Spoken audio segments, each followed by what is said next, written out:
महाभारत की कहानी में प्रतिशोध यानी बदले की भावना की महत्वपूर्ण भूमिका रही है। लेकिन द्रौपदी के प्रतिशोध के पहले भी एक और स्त्री थी जिसके दिल में प्रतिशोध की आग लगी हुई थी। अंबिका और अंबालिका ने तो विचित्र वीर्य से विवाह कर लिया था, लेकिन अंबा ने भीष्म और सत्यवती से कहा कि वह महाराज शाल्व से प्रेम करती हैं, इसीलिए उसे उसके प्रेमी के पास जाने दिया जाए। अंबा की बात मानकर भीष्म ने उसे महाराज शाल्व के पास पहुंचा दिया, लेकिन महाराज शाल्व ने उसे अपनाने से इनकार कर दिया। वहां अंबा फिर से हस्तिनापुर पहुंच गईं। वहां भी विचित्र वीर्य ने उन्हें अपनाने से मना कर दिया। इसके बाद अंबा ने भीष्म से विवाह करने के लिए कहा। इस पर भीष्म ने कहा कि मैंने आजीवन ब्रह्मचारी रहने की प्रतिज्ञा की है, मैं विवाह नहीं कर सकता। इस तरह हर तरफ से निराश होकर अंबा हस्तिनापुर से निकलकर परशुराम के पास पहुंची। अंबा ने परशुराम को पूरी बात बताई और भीष्म से बदला लेने का आग्रह किया। परशुराम ने अंबा की बात मानकर भीष्म को युद्ध के लिए चुनौती दे दी, लेकिन भीष्म ने उन्हें पराजित कर दिया। यहाँ भी अंबा को निराशा हाथ लगी। इसके बाद अंबा ने शिवजी को प्रसन्न करने के लिए तप किया।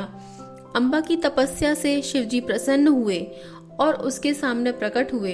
तब अंबा ने शिवजी से कहा कि मुझे वर दीजिए कि मेरी वजह से भीष्म की मृत्यु हो। शिवजी ने ऐसा ही कहा कि जो तुम चाहते हो वैसा ही हो, लेकिन यह इस जन्म में संभव नहीं हो पाएगा, इसके लिए तुम्हें दूसरा जन्म लेना होगा। ऐसा कहकर शिवजी अंतर्ध्यान हो गए। अंबा ने भीष्म से बदला लेने के लिए अपना जीवन समाप्त कर दिया। अगले जन्म में अंबा शिखंडी के रूप में राजा द्रुपद के यहाँ जन्मी। राजा ने राजकुमारी का पालन पुरुषों की तरह किया था। यह एक यक्ष से वर प्राप्त करने के बाद शिखंडी रूप में पुरुष बन गई थी। तो इस प्रकार भीष्म की इच्छा मृत्यु के वरदान को खंडित किया गया अंबा के द्वारा। अब मैं आपको एक ऐसे योद्धा के बारे में बताने जा रही हूँ जिसे लोग दानवीर कर्ण के नाम से जानते हैं। कर्ण पांडवों में सबसे बड़े थे और इस बात का पता सिर्फ माता कुंती को ही था। कर्ण का जन्म कुंती के विवाह से पहले ही हो गया था। बात उस समय की है जब कुंती का विवाह नहीं हुआ था और वह सिर्फ राजकुमारी थी। उसी दौरान ऋषि दुर्वासा पूरे 1 वर्ष के लिए राजकुमारी कुंती के पिता के महल में अतिथि के रूप में ठहरे थे। कुंती ने 1 वर्ष तक उनकी खूब सेवा की। राजकुमारी की सेवा से ऋषि दुर्वासा प्रसन्न हो गए और उन्होंने कुंती को वरदान दिया कि वह किसी भी देवता को बुलाकर उनसे संतान प्राप्त कर सकती है। लेकिन कुंती के मन में आया कि क्यों न वरदान की परीक्षा की जाए।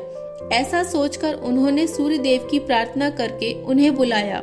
सूर्यदेव के आने और वरदान के प्रभाव से कुंती के विवाह के पूर्व ही गर्भवती हो गईं। कुछ समय बाद उन्होंने एक पुत्र को जन्म दिया जो सूर्यदेव के समान ही प्रभावशाली था। साथ ही जन्म के समय से ही उस शिशु के शरीर पर कवच और कुंडल थे। कुंवारी अवस्था में पुत्र की प्राप्ति के कारण लोकलाज के डर से कुंती ने उसे एक डिब्बे में बंद करके नदी में बहा दिया।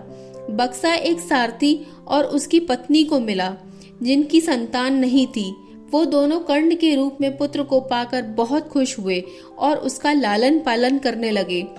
यही सूर्यपुत्र आगे चलकर दानवीर कर्ण कहलाए और कई वर्षों के बाद कुरुक्षेत्र के युद्ध में 5 पांडवों के सामने वह एक शक्तिशाली योद्धा के रूप में खड़े रहे। अब मैं आपको महाभारत के अगले एपिसोड में ये बताऊंगी कि कुंती का विवाह पांडु से किस प्रकार हुआ और 5 पांडवों की उत्पत्ति कैसे हुई। अगर आपको वीडियो पसंद आया हो तो प्लीज़ इसे लाइक ज़रूर कीजिएगा और अगर आपने मेरे चैनल को सब्सक्राइब नहीं किया है तो इसे सब्सक्राइब भी ज़रूर कीजिएगा ताकि आपको पहले अपडेट मिल सके। धन्यवाद।